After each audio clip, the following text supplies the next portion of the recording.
Hello everyone, good afternoon. তোমরা সবাই কেমন আছো কমেন্টে অবশ্যই জানাবে।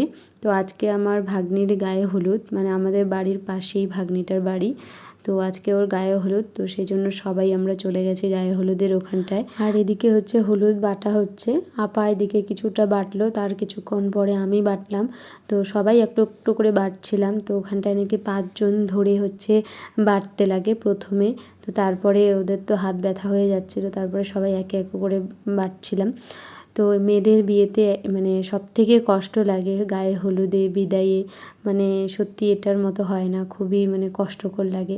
তো গায়ে হলুদ পর্ব চলছিল, আর এইখানটা হচ্ছে এটা আমি ফার্স্ট টাইম এই নিয়মটা দেখছি যে হলুদ নাকি মানে মুখে নিয়ে তারপরে মাথার উপরে মানে এঁঠো করে দিতে লাগে। তো এই জিনিসটা আমি আগে কখনো দেখিনি। তো ওখানটায় ফার্স্ট টাইম আমি দেখলাম।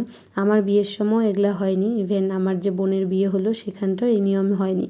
তো এখানটায় আমি ফার্স্ট টাইম দেখলাম। তো যাই হোক, তারপরে এই নিয়মটাও আমি এখানটায় ফার্স্ট টাইম দেখলাম যে একটা চাদর নিয়ে বউয়ের হচ্ছে মাথার উপরে দিয়ে অনেকজন মিলে হচ্ছে ঘোরে। তো জানি না এই নিয়মটা কোথায় কোথায় আছে, তোমাদের ওইদিকে থাকলে প্লিজ কমেন্টে জানাইও।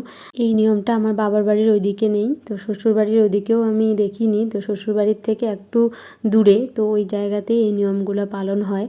তো তারপরে মানে কনেকে নিয়ে নাকি সবার শেষে হচ্ছে স্নানে কোলে করে নিয়ে যেতে হয়।